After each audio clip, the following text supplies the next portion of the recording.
All right, Monday Night Football yesterday. The San Francisco 49ers played the Carolina Panthers. They won the game 20-9. It was an ugly game. There was turnovers all over the place.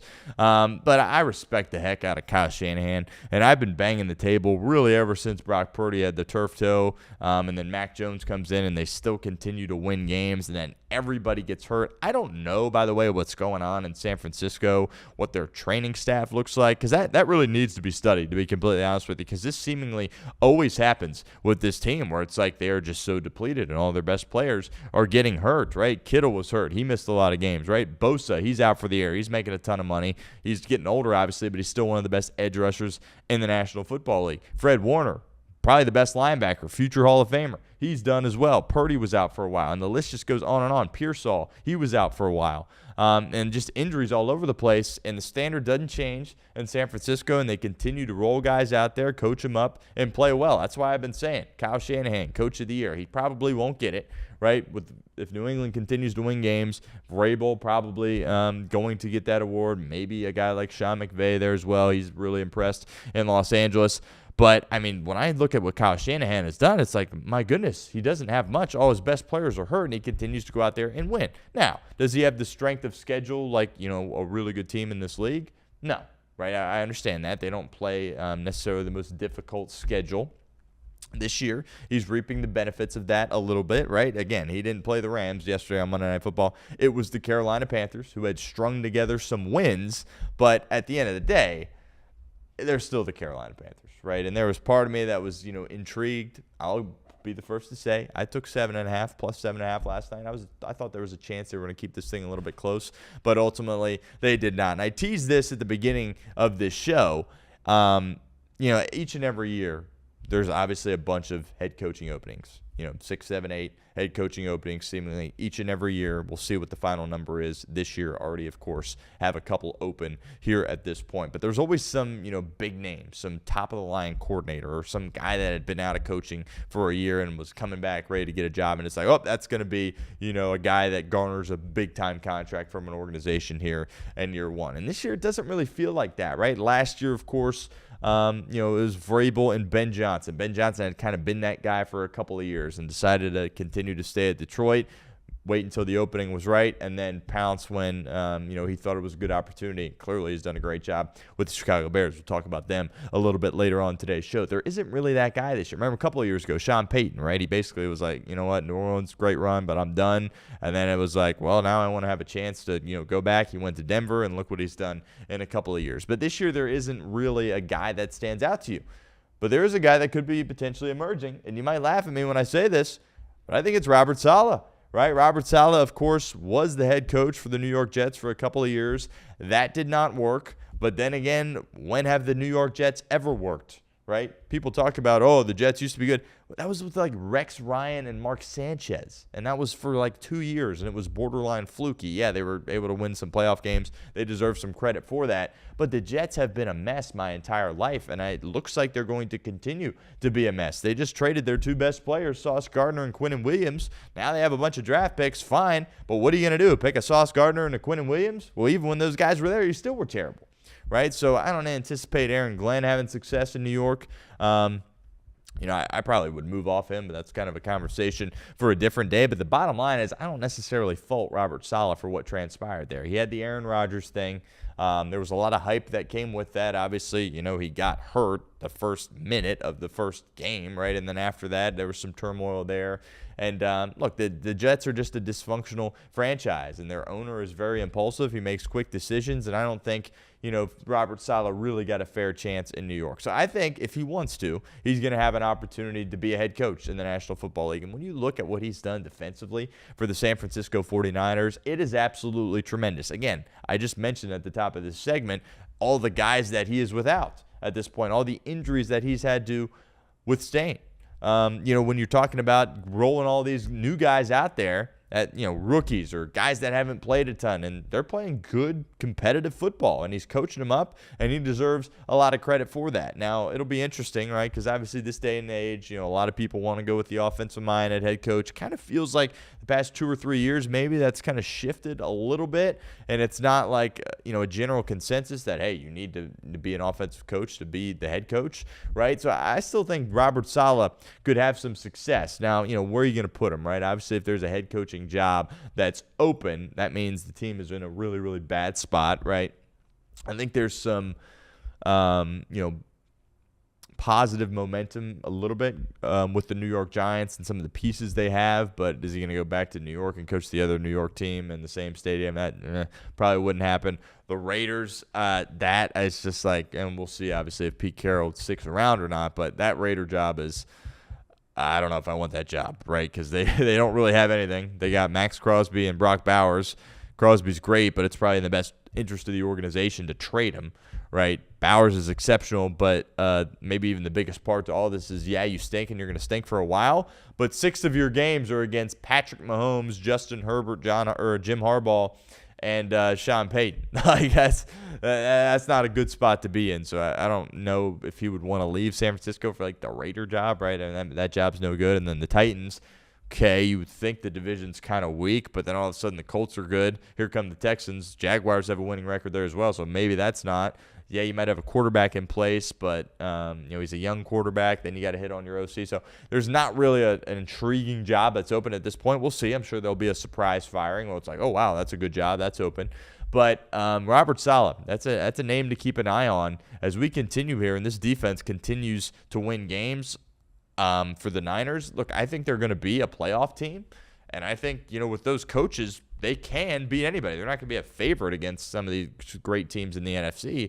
But if they get in, they have a chance. They absolutely have a chance. And it'll just come down to Robert Saleh. If he's like, you know what, I was here in San Francisco before the New York job. It was great. I loved it. I'm back. I still love it. The defense is playing great. I love working with Shanahan. Maybe he decides, he'll wait a few years, kind of like what Ben Johnson did. But it kind of feels like Robert Saleh is emerging as that guy that could be that next hot head coaching name right this cycle.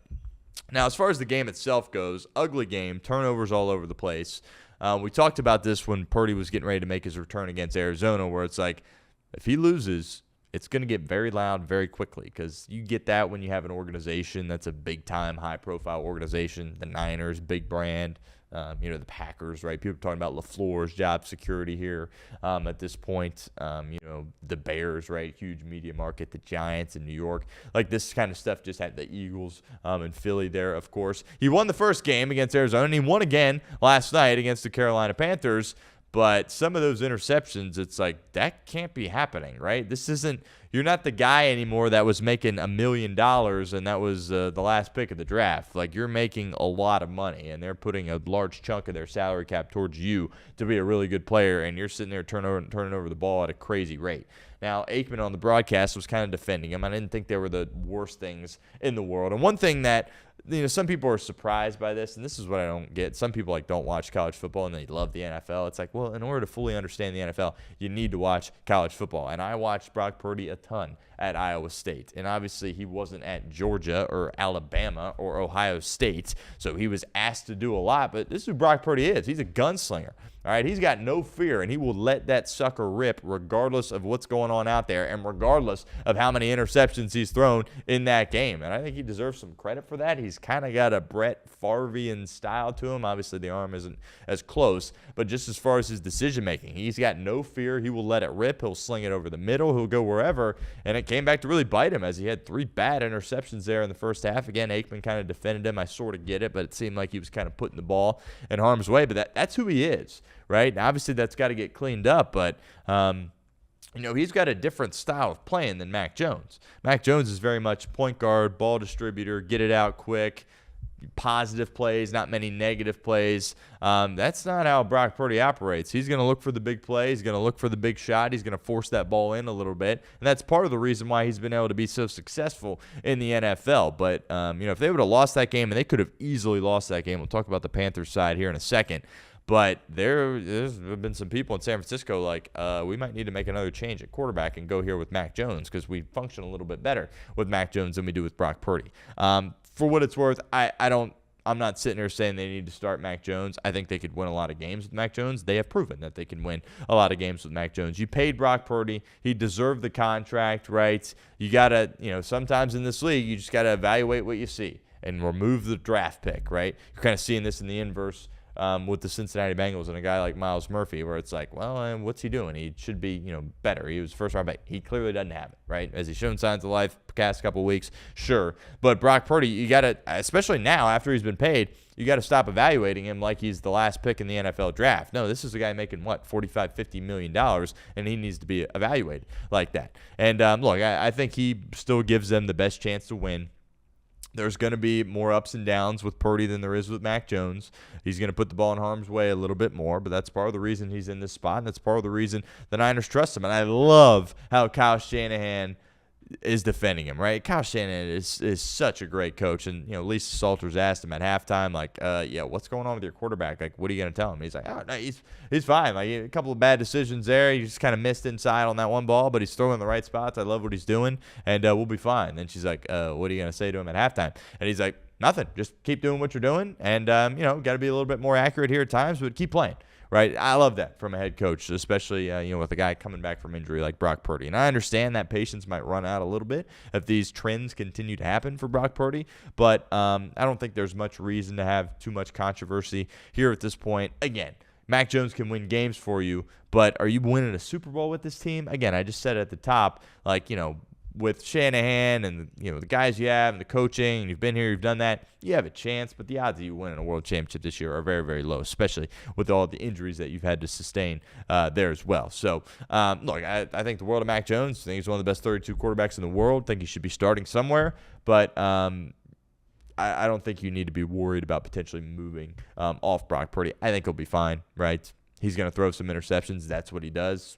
He has a different playing style than Mac Jones, and people, I guess, maybe forgot that or didn't watch him in college or whatever, but this is how he plays. This is how he plays the game, and the most impressive part about it is, one, Kyle said, we're going to keep dialing it up. Obviously, it was a very McCaffrey-centric game, but we're going to still trust you to throw the football, and Purdy's like, I'm going to still let it rip. You know what I mean? I'm not going to sit here and be hesitant or, just take a check down. He was aggressive throughout the entirety of the game there as well. So I've been high on the Niners. I think in this league, coaching is so important, and there's not many guys I trust more than Kyle Shanahan. I get he's lost 2 Super Bowls, but he's gotten to 2 Super Bowls. And for me, I'd vote for him for Coach of the Year right now if the season ended right now, but I understand a guy like Vrabel or McVay probably going to get that award. Now for the Carolina side of it. Look, the Panthers are very much a team that they are used to playing at 1 o'clock on Sundays with nobody really paying attention to them. And, Reed and I were joking on Off the Bench earlier in the year. It's like, hey, you see the Panthers got 4 wins now? You see the Panthers got 5 wins now? Like, what in the world's going on? And this was finally an opportunity, especially with Tampa declining, where it's like, if the Panthers go out there and win this game, they're going to have an opportunity to win this division. And they still have a chance to win this division. Obviously, Baker, his health very much up in the air. And besides him, there's a lot of guys that are not healthy at all for Tampa. They don't play good defense, right, there as well. So the Panthers are still going to have a chance here. But just all of the golden opportunities. And, you talk about the characteristics of a good football team, right? And we've talked about them, throughout the week. But one of them is capitalizing when your team your opposition makes a mistake, right? If you were going against Tom Brady and the New England Patriots and you turned the football over, they made you pay, right?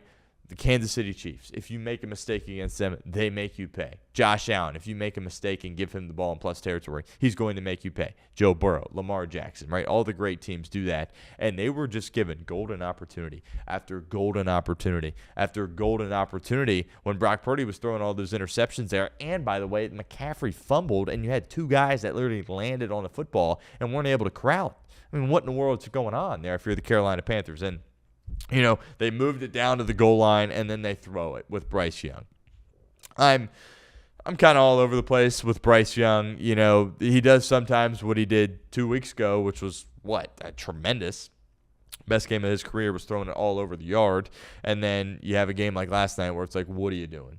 I thought, he should have been the first overall pick, and I thought he was going to be a solid NFL player. Now, he's in Carolina, right? Let's not act like he's in San Francisco, right? Let's not act like he's in Minnesota, right? Let's not act like he's in Denver, right? When you talk about the Panthers, you think Panthers and Jets when you think about the worst teams in this league over the course of the past 5 to 10 years, right?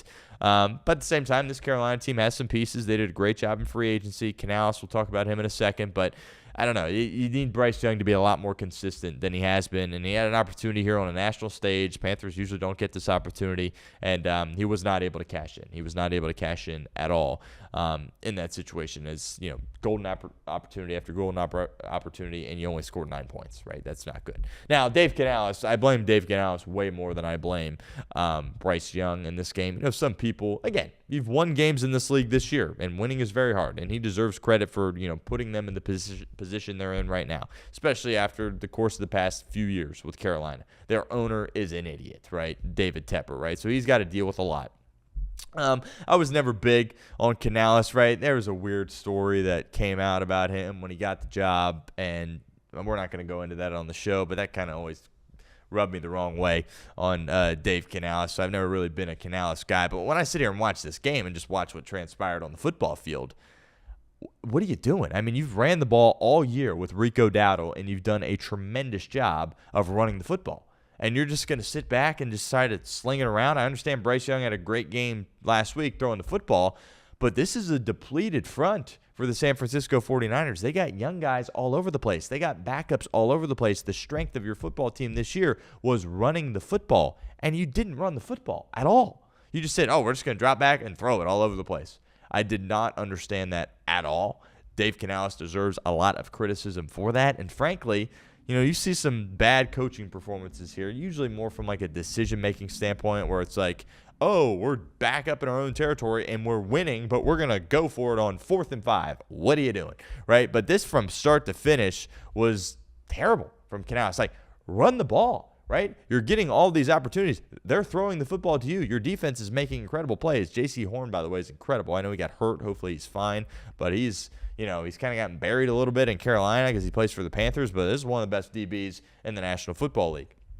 And you just said, we're going to throw it around with Bryce Young, right? And I like McMillan. I think Tet's going to be a good player in this league, but beyond him, what do you have to work with, really, from a skill guy weaponry perspective? Not much, right? And you got a quarterback that's kind of a roller coaster ride, and they just didn't run the football. So I really don't understand that at all. Again, I've never been a Canales guy, but that was one of the worst coaching performances I've seen. Right, Robert Saleh's probably sitting there like, oh my goodness, like they're not, like this is awesome. They're just throwing the ball, right? And Bryce Young, of course, too, is putting the ball in harm's way there as well. But I mean, they had an opportunity to really hang in there from a time of possession standpoint with all the turnovers, run the ball, chew clock, pick up first downs. You can run it in the red zone against San Francisco too.